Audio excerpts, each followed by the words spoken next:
야마모토 이소로쿠. 태평양 전쟁을 조금이라도 아는 분이라면 한 번쯤은 들어봤을 정도로 유명한 제독입니다. 그는 진주만 공습을 기획하고 이후 태평양 전쟁을 지휘한 제독이었죠. 거함 거포가 주류 의견이었던 당시 야마모토 이소로쿠는 항공기의 가능성을 일찍이 깨달았기에 진주만 공습은 성공한 것이었고, 그 결과 오늘날 해군은 전함이 아닌 항공기와 항공모함 중심으로 운영되고 있다고 해도 과언이 아닐 겁니다. 오늘의 인물사는 야마모토 이소로쿠에 대해 알아보도록 하겠습니다.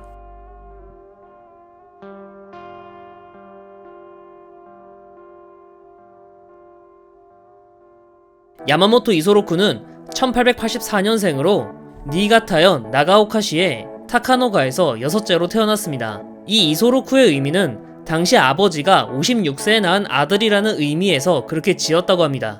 이소로쿠의 어릴 때 이름은 타카노 이소로쿠였습니다. 그러다 이소로쿠가 32세가 되는 1916년에 출생 번외 유력가였던 야마모토가의 양자로 들어가면서 우리가 아는 야마모토 이소로쿠가 되었죠. 이소로쿠는 우리가 흔히 알고 있는 엘리트 군 장교의 코스를 충실히 밟아온 인물 중 한 명입니다. 17살이 되던 해인 1901년 해군 병학교에 입학해 1904년에 졸업을 했습니다. 이때 326명 중 11등으로 졸업을 했을 정도로 공부를 잘했다고 합니다. 그는 졸업 후 소위 후보생으로 1905년 장갑 순양함 니신에 배속되어 스시마 해전에 참가했습니다. 이때 왼손 검지와 중지가 영구 결손이 되었다고 하죠. 이후 방호 순양함, 전함, 해방함, 구축함 등 각각 4개월간 승함하면서 근무를 하게 됩니다. 이때 현장 경력을 쌓으면서 근무한 이후 소자로 진급한 이소로쿠는 1914년에 해군 대학교에 입학해 교육을 받고 1916년부터 제2함대 참모로 임명되었습니다. 그 뒤 1918년부터 해군에서 해외 유학 과정으로 하버드 대학 유학을 가게 됩니다. 이소로쿠는 이 유학 기간 동안 공부는 물론이고 내셔널 지오그래픽을 매월 구독해 읽었다고 하죠. 이 내셔널 지오그래픽을 통해 미국이 어떤 나라인지 알게 되었다고 합니다. 특히 공업 생산력, 비행기 생산 등에 필요한 서플라이 체인을 보고 강한 인상을 받았다고 합니다. 당시 일본은 설탕과 소금이 전매품이었는데 미국은 플랜트에서 대량 생산, 대량 소비하는 시스템이 이미 갖춰져 있다는 점에서 충격을 받았다고 하고요. 이소로쿠의 내셔널 지오그래픽 사랑은 유학을 끝난 뒤에도 계속되었다고 합니다. 우편 배송을 통해 매월 읽었다고 하죠. 21년 귀국 후 키타카미의 부장을 맡았고 4개월 후 해군대학교 교관을 역임합니다. 이 시절 이야기가 하나 있는데 워싱턴 군축조약 협상에서 전함 무츠 한 척을 살리려다 콜로라도급 2척과 넬슨급 2척이 건조가 허용되자 이소로쿠는 무츠 한 척을 위해 미국과 영국을 강하게 만들어버렸다면서 핀잔했다고 하죠. 24년 9월 대자가 돼 있던 그는 이번엔 카스미가우라 항공대 부장이 됩니다. 이때 항공기 조종을 배웠고 앞으로의 미래는 항공기라는 걸 깨닫게 됩니다. 그의 항공 주병로는 이때부터 시작되죠. 이후 본격적으로 일본 해군 항공대 발전에 깊이 관여하게 됩니다. 파일럿들의 육성도 소홀하지 않았습니다. 25년 일본의 첫 항모 호쇼가 취역한 후 항공대를 배속할 때 우수한 승무원들을 먼저 배속시켜야 한다는 의견에 그러지 말고 중급자 정도 되는 파일럿들이 훈련할 수 있도록 노력해야 한다고 주장합니다. 앞으로 등장할 항공모함을 위한 파일럿들을 육성하기 위해 호쇼를 사실상 연습 항모로서 사용하자는 의미였습니다. 25년 12월부터 주 미 대사관 무관이 되면서 외교관 신분으로 미국의 서플라이 체인 등을 시찰 및 연구했습니다. 이 시찰 결과 그는 일본의 국력으로는 도저히 미국을 이길 수 없다는 걸 깨닫고 만약 미국과 맞붙게 된다면 적이 한데 모여있는 진주만의 항공기 공습으로 괴멸적인 타격을 입히는 것 말고는 방법이 없다는 걸 깨닫고 태평양 전쟁의 전략 이반을 하는데 커다란 영향을 주었다고 합니다. 이후 28년 3월에 귀국 후 8월부터 경순양함 이스즈 함장으로 근무합니다. 수레 학교에서 강의를 하기도 했는데 이때 장래의 해군은 항공기가 주병기가 될 것이라고 주장했다고 하며 주미 대사관 무관 시절 경험을 토대로 대미 작전에서는 공세적인 작전을 취해야 하고 하와이를 공격해야 한다고 주장했다고 전해집니다. 이후 4개월 뒤 항공모함 아카기 함장으로 취임해 임무를 수행했고 29년 11월에 소장으로 진급한 뒤 런던 군축회의 차석 수행원으로 참가했습니다. 이때 이소로쿠는 군축안에 강하게 반대했다고 합니다. 이소로쿠는 군축안이 결국 미국과 영국의 영향력 구축이라고 생각했으니까요. 군축안을 강하게 반대한 이후 해군 내에서 이소로쿠는 함대파로 각인되는 계기가 됩니다. 이후 출세에 큰 영향을 주었죠. 30년 12월에는 해군 항공본부 기술부장으로 취임합니다. 소장이 된 그는 대좌 시절보다 훨씬 더 많은 예산과 권한을 사용할 수 있게 되었으니 자신이 생각한 항공 주병론을 마음껏 펼칠 수 있었죠. 그는 일본 해군 항공기 발전에 최선을 다하였으며 국산화, 전금속, 단엽기라는 세 가지 목표를 달성하는 데 성공했습니다. 가장 신경을 많이 쓴 건 뭐니뭐니 해도 국산화였는데, 만약 국산기가 외국기의 단순한 모방으로 끝나면 구미 과하게 항복한 것이라고 생각하고, 그 대신 그것을 능가하는 우수기가 제조된다면 승리는 일본 과학 위에서 빛났다고 생각해라 라며 연구원들에게 말했다고 합니다. 그 결과 탄생한 기체가 G3M 96식 육상 공격기입니다. 폭격기 조정성이 상당히 좋아서 전쟁 내내 파일럿들이 선호하는 기체 중 하나였다고 합니다. 물론 방어력이 떨어져 라이터 신세는 면하지 못했지만 말입니다. 이 시절 독일과의 관계가 가까워지자 독일 하인켈사에 접근해 서로 기술 협약을 맺었습니다. 일본은 급강한 폭격기 기술을 가져가는 대신 독일은 아카기의 기술 제공을 요구하였습니다. 이 거래는 성사되었고 그 결과 만들어진 기체가 99식 함상 폭격기입니다. 34년 12월 이소로쿠는 해군 항공본부장으로 임명됩니다. 이때 일본은 군축 조약을 탈퇴하고 후에 야마토급 전함이 돼 신형 전함 건조 계획을 기획합니다. 이소로쿠는 전함을 건조할 바에는 항모 10척, 항공기는 800기 이상 생산해야 한다고 주장했습니다. 그 후 36년 12월 1일부터 해군 차관에 취임합니다. 바로 다음해 7월부터 중일 전쟁이 벌어지자 영국과 미국 국적의 민간 선박이 공격당하는 문제가 벌어집니다.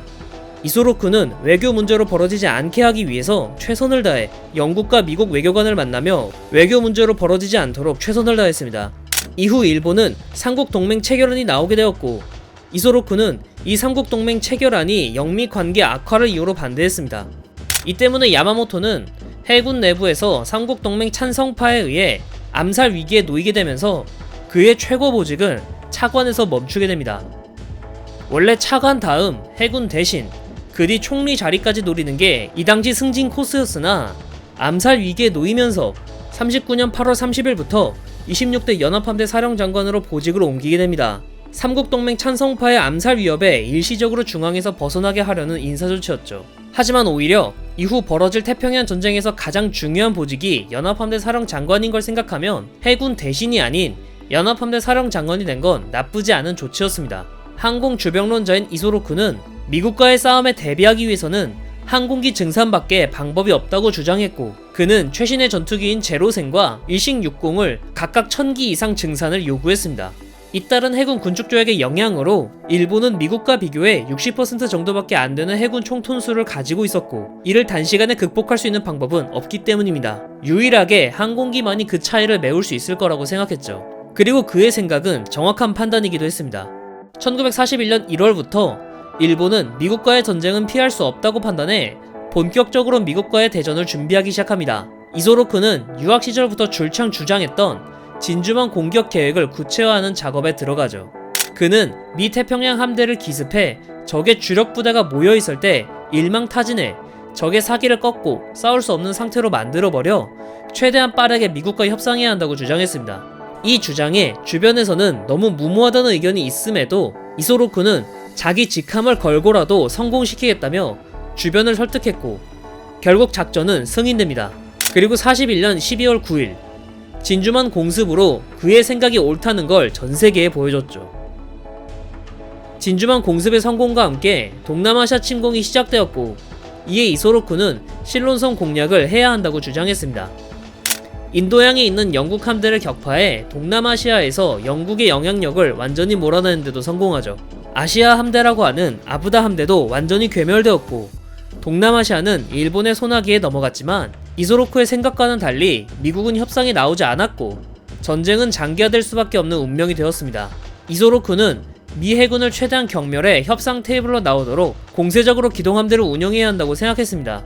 이소로쿠는 42년 4월부터 미드웨이성 공략 작전으로 미 기동함대를 유인해 경멸해야 한다고 주장했죠. 군령부는 미국과 호주의 연결을 차단하는 FS 작전을 우선시해야 된다고 주장했으나 이소로쿠는 이번에도 자신의 직함을 걸고 강력히 주장해 작전을 승인받았습니다. 승인과 함께 제1항공함대 장관인 나구모 주이치의 경질도 원했으나 군령부는 이를 거절했고 미드웨이 해전은 진주만 공습대와 같이 나구모 주이치가 작전을 담당하게 됩니다. 42년 5월에 훗날 산호의 해전이라고 불리는 포트 모레스비 공략을 실패하게 됩니다.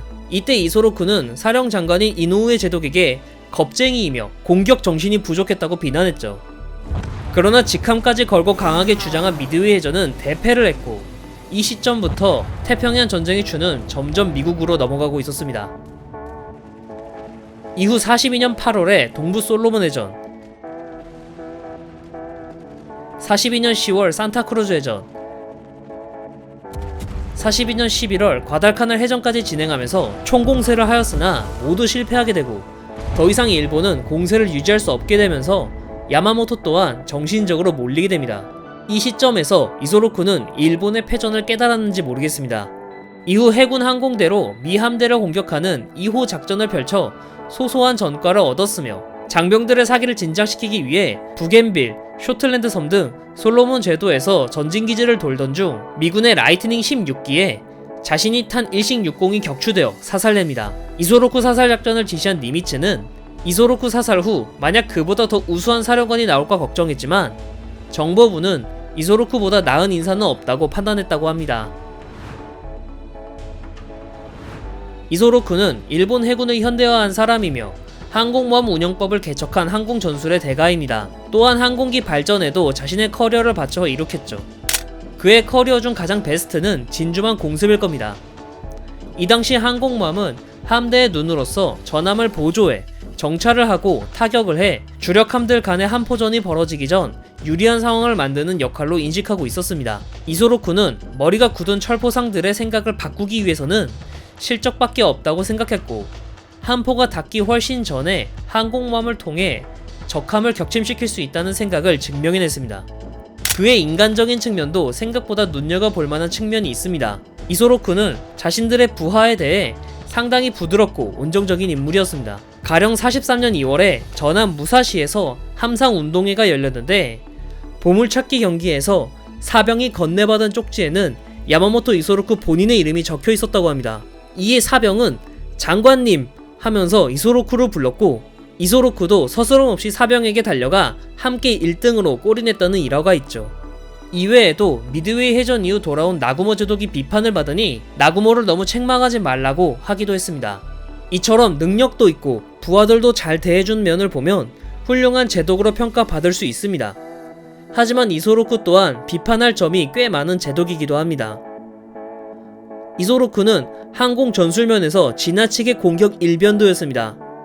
가령 33년 해군 항공본부 기술부장으로 근무했을 때 전투기 기총 사정거리 연장이나 조준기, 탄약 등도 개발할 필요성이 언급되었지만 이소로쿠는 전투기는 육박전이야말로 해군 정신이라며 개발할 필요가 없다고 주장했다고 합니다. 또한 적 항공모함을 제압하기 위해서는 전투기 같은 단저 급강화 폭격기를 개발해 전투기 부대와 공격기 부대에 각각 절반씩 배치해야 한다는 주장에 항공기는 공격에 사용해야 마땅하며 그렇기에 안정성을 생각하면 역시 복자기를 사용해야 한다며 이들의 주장을 각하했습니다.